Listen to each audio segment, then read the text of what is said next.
sick and tired of your love-hate relationship with wine? Welcome to the Feel It Alcohol-Free podcast. Hi, I'm Coach Ruby Williams. And I'm Coach Susan Larkin.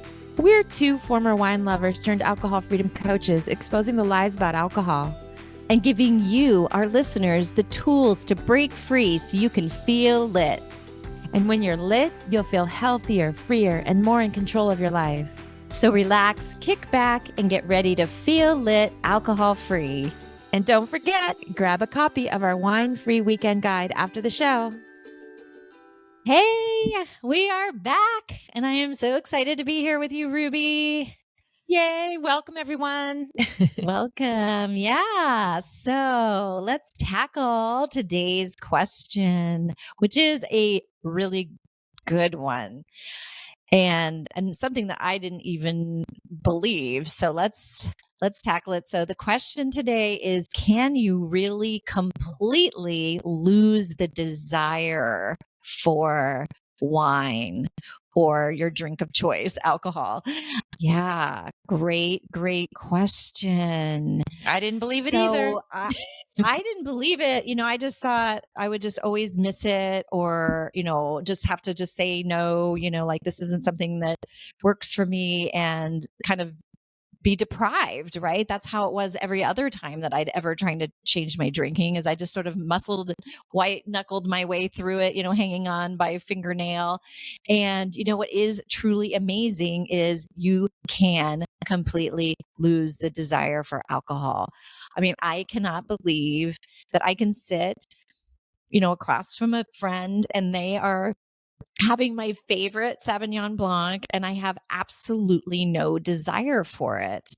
But it takes changing your thoughts, changing. And, we talked about our brain having neuroplasticity, and it really does come down to, you can change your thinking about alcohol by exploring the beliefs and thoughts that you hold around alcohol and seeing if they're really true for you anymore. And I remember being about over 6 months, maybe 7 or 8 months into my alcohol freedom journey. And I went out to dinner with my daughter in the city, and we were going to a restaurant. It was during late COVID. So it was already 2021. So restaurants, were outside. They have all the fairy lights. They had flowers. All the restaurants in New York had sort of these lean-tos out in the streets, and it was really cold. And so we're walking along, and I'm looking at all these beautiful restaurants and all the glittering wine and glasses, and it just looked so romantic and beautiful. But then I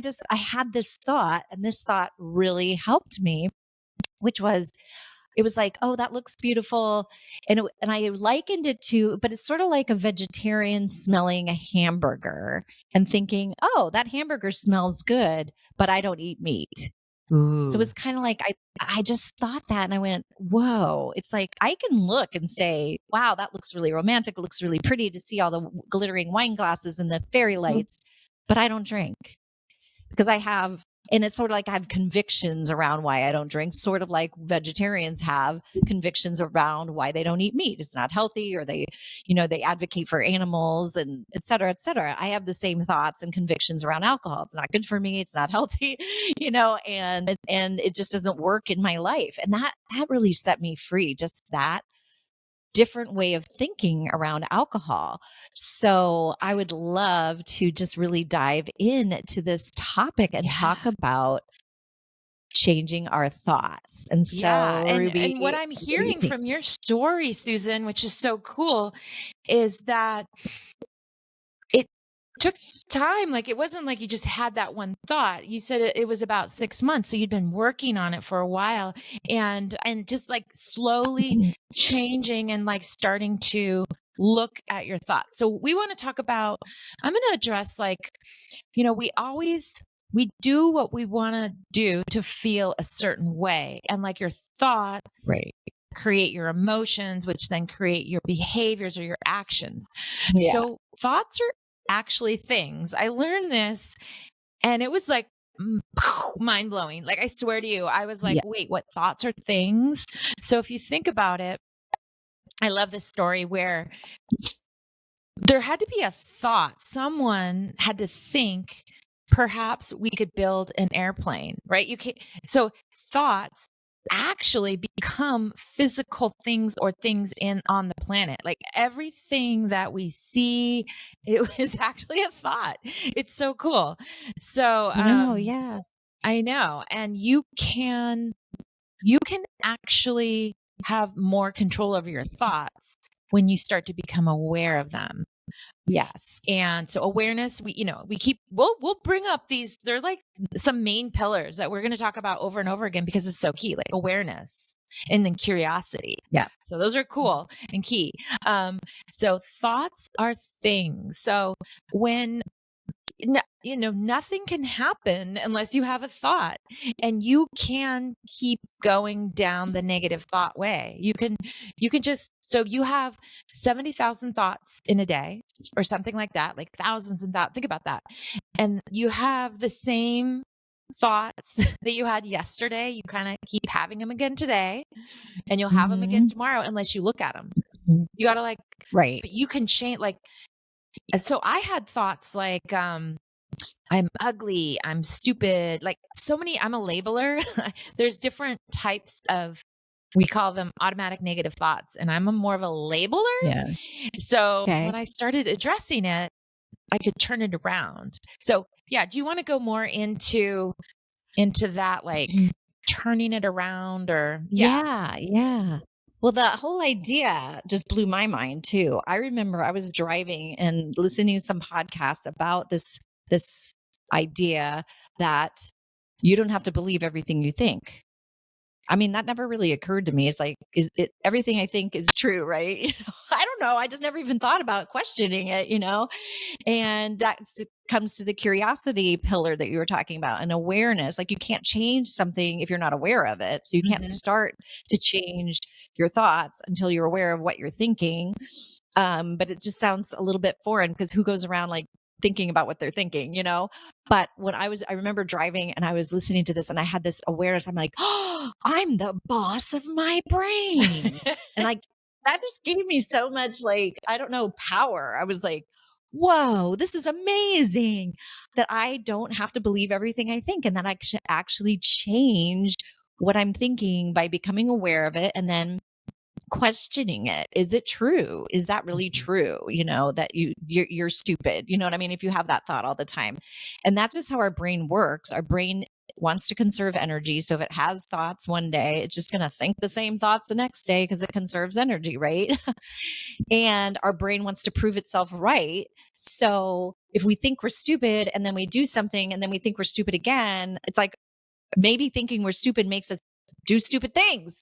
Right? Because our brain just wants to prove itself right. So it's like really important to get down to figuring out what our thoughts are, especially around alcohol, because some of the things that I probably thought about alcohol were true as the sky is blue. Once you start to learn more about alcohol, educate yourself, you realize and also experience things like, oh, I'm never going to have fun at a party if I don't drink. Well, I go and have an experience about that. And that experience allows me to change my thoughts about that because I did have fun without drinking. And then I can go, that's not really true. And I can turn that thought around.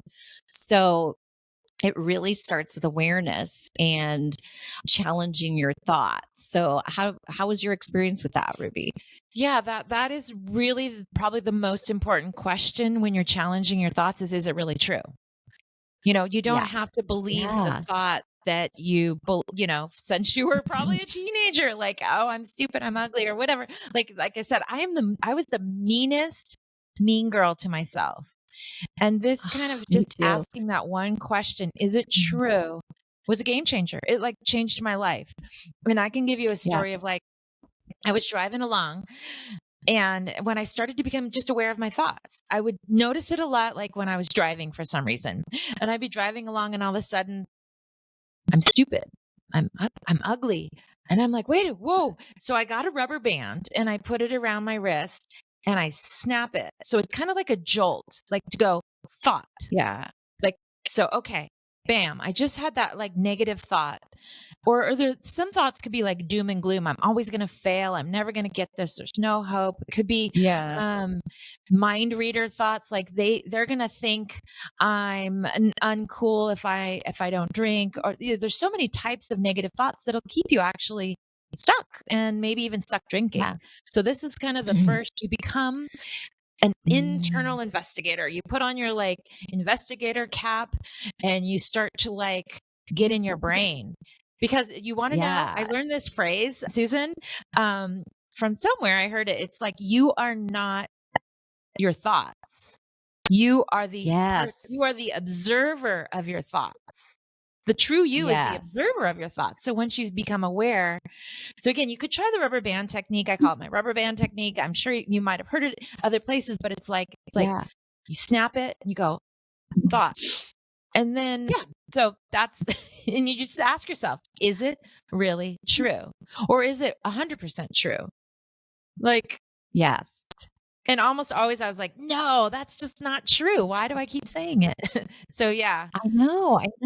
But becoming aware of, I mean, I use this in every area of my life. I started using this technique to start to question my thoughts and beliefs around alcohol. But then I started doing it for how I talk and think about my husband in our marriage. And honestly, that completely changed the dynamic of our marriage, because I just had automatic negative thoughts sometimes that were just old. You know, in a relationship, sometimes you just have the old record player of the same old thought, about, and I had to question my thoughts. And, one of them was, when our children were young, of course, I did everything around the house. And so like, when things come up, now we're empty nesters, and I would think, oh, he never does anything around here. That was like an automatic negative thought. Right. And then I had to wait. I went, wait, is that true? And then I went, no, he unloaded the dishwasher. He actually made dinner the other night. That's crazy. He started cooking. And so I had to go back and go, wait, that's not true. And why am I having that negative thought? And also, even how does that thought serve me and our relationship? Like, also even looking at the thought from that perspective, how does that thought make me feel about my husband? Not great. So same about alcohol. Like, if you're having a, thought about alcohol, like, I'm not going to have fun at this party without drinking. When you go to the party, you're probably not going to have fun without drinking, because that's what your mind is focused on. Like, what are all the things that aren't fun? Because you've already had that thought, and your brain is going to be looking to confirm that. Like we talked about before, it wants to prove itself right. So it's just going to go, oh, well, this isn't fun. That's not fun. You're just going to be focused on that. So this idea of how our thoughts kind of direct our attention to our reticular activation system. It's like, if you're thinking this, like when you get a red car. So now all of a sudden you see red cars on the road, but you didn't notice them before. It's the same thing with our thoughts. So first, you just have to start with awareness. And we always say this in awareness, but you can't change something until you're aware of it, right? Yeah. So can I interject really quick? Because you said something that I want to like point out really clearly for our listeners is the all or nothing thinking. You are like, my husband never or always. So I want you to look for that's another thing to really look for when you see like I always or never or black and white. Really question that. Yeah, I just sorry to interrupt, but I wanted to like make sure our listeners like notice that. Mm-hmm. Yeah. So one of the things you should notice is should, the word should, where they say don't should all over yourself. So when you're saying should about yourself, that's a thought. That's sort of a red flag. Always, never. What are some of the other ones? The doom and gloom, the labeling, like I mentioned, the thinking, what other people think, or future tripping, thinking about the future tripping is a big one. We could probably do a whole episode on that one. I think we should come back to this. But just to kind of recap just to actually bring up, okay, Susan, become aware. What do I do now? I mean, just to start with awareness, because at first it's awkward. At first, a lot of people will say, a lot of clients that I work will be like, there was no thought. I just walked in the door and all of a sudden I was drinking wine.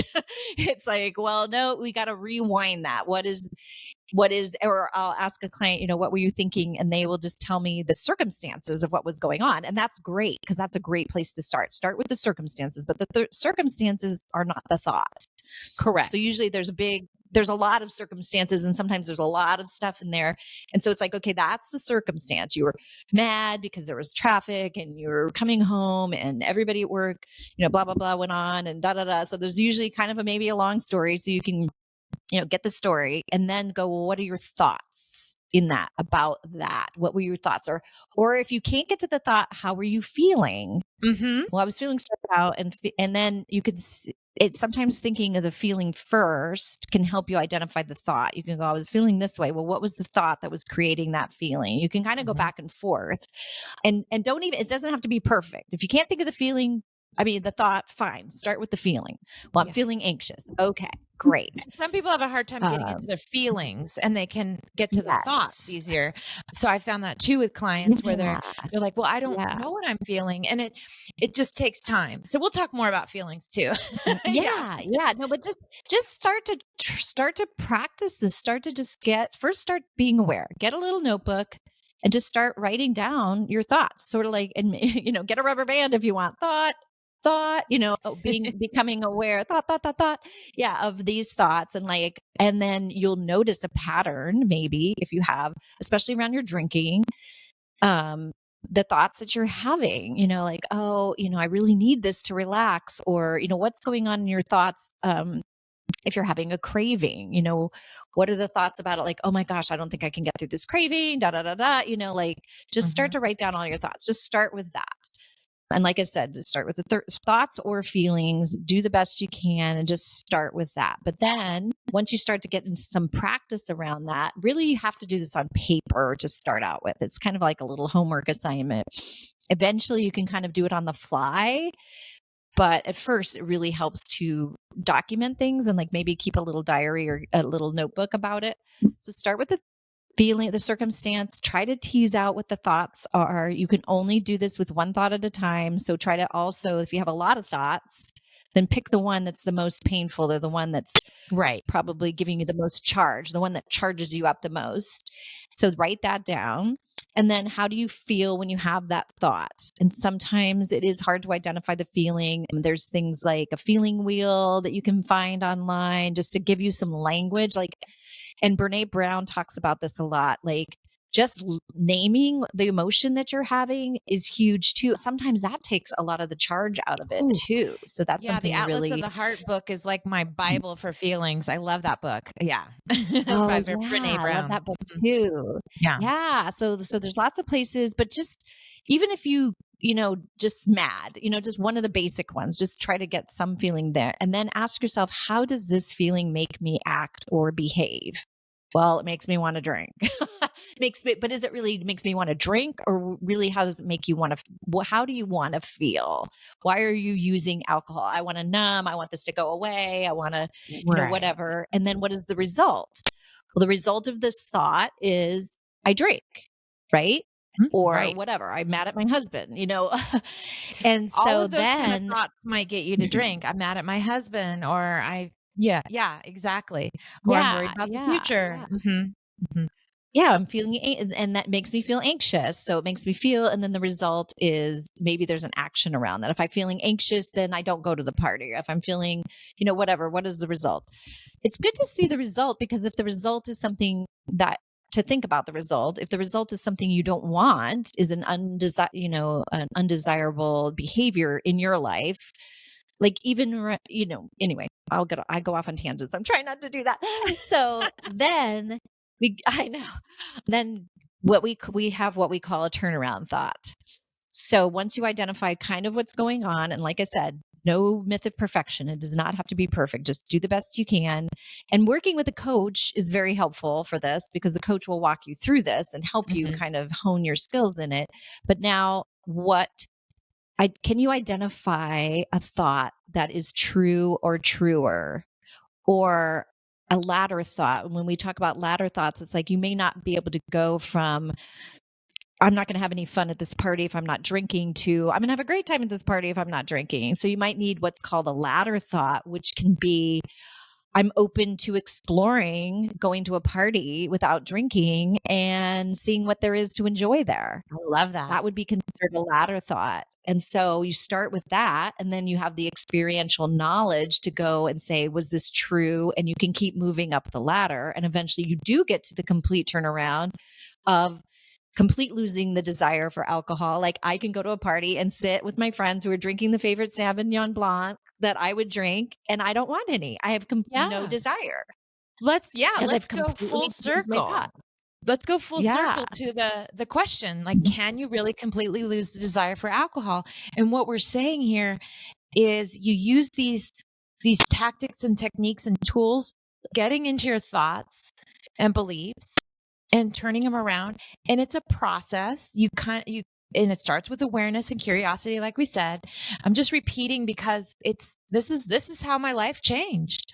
You just keep doing this Yes. over. You find your thoughts, you find your beliefs, you turn them around and slowly move them up the ladder, like you said, Susan.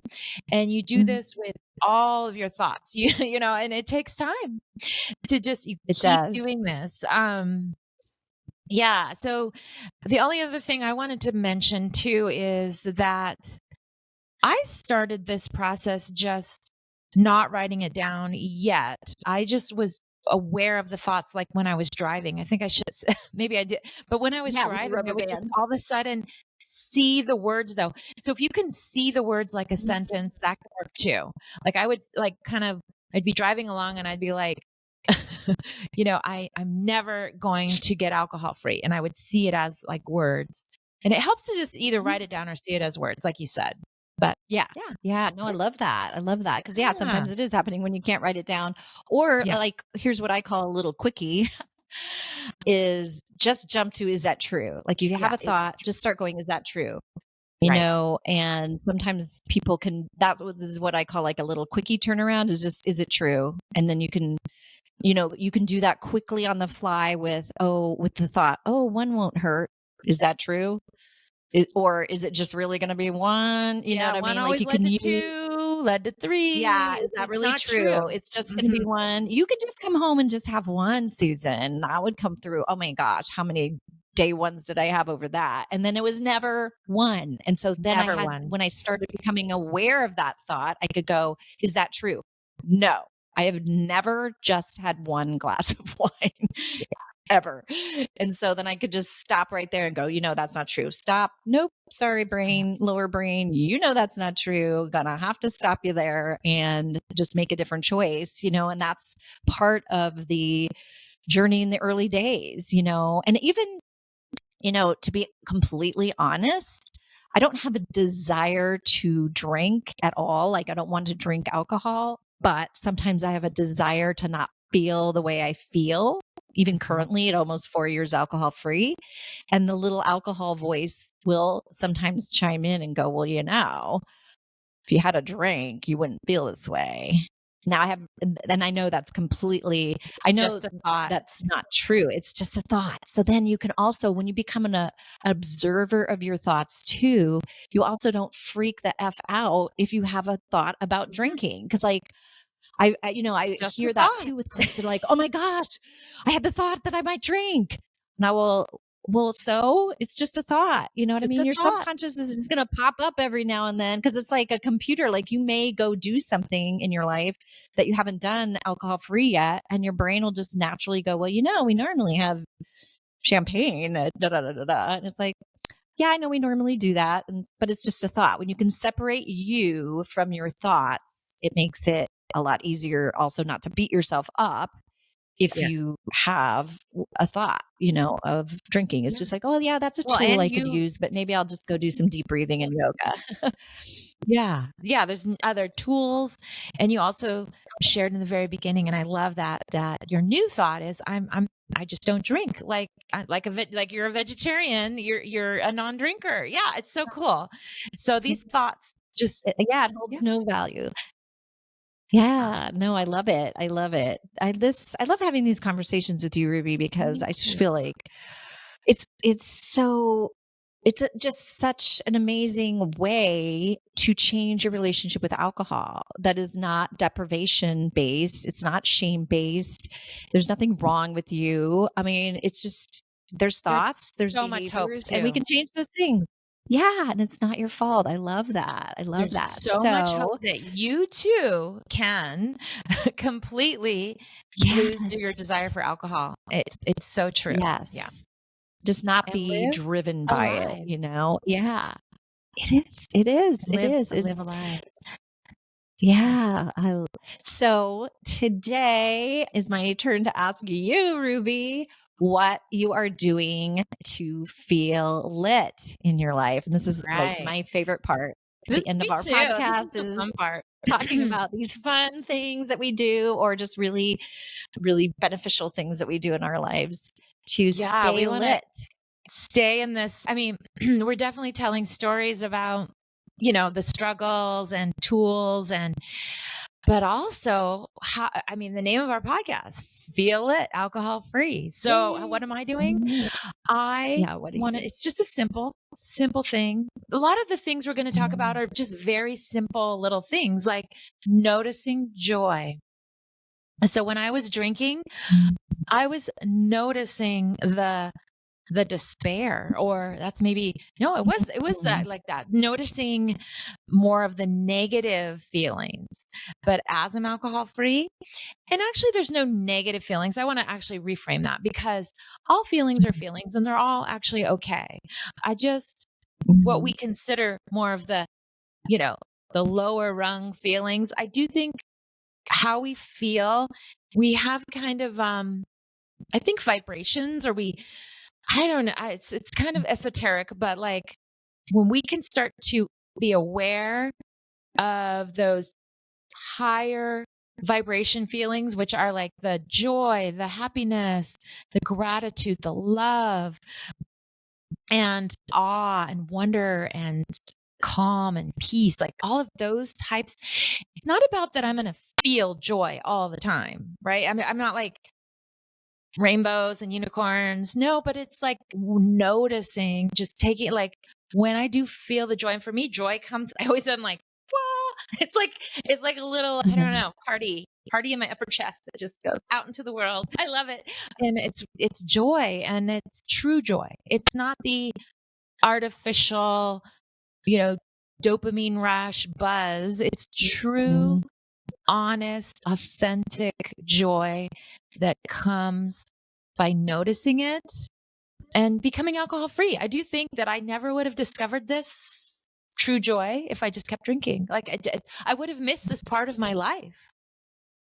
The feeling, the feelings, the good feelings and feeling the bad feelings. Or again, not that it's bad, but I keep saying that word, but but just notice the joy. So how do I notice joy? Right when I start to think about, sometimes I think about like a tree or something in nature, and I close my eyes and I can actually feel that feeling. Sometimes I get it from writing a gratitude list. We mentioned that. You can Yeah. feel the joy. So I would love to hear from you guys. How do you feel joy? Like, does it come as like a bubbling, or how do you feel it, Susan? Yeah. Well, I have to concur with you that I did not feel joy very often or at all towards the end of my drinking, because I think alcohol just squashes that ability. It numbs the good and the bad. So when you want to drink for stress, it's also going to numb your ability to feel joy. Yes. And I remember when I started to get like my joy feelings back, it was almost like, what is this feeling? this is like, I kind of feel like sometimes it feels like the top of my head like has energy shooting out. It feels like, or it just feels like this inner glow.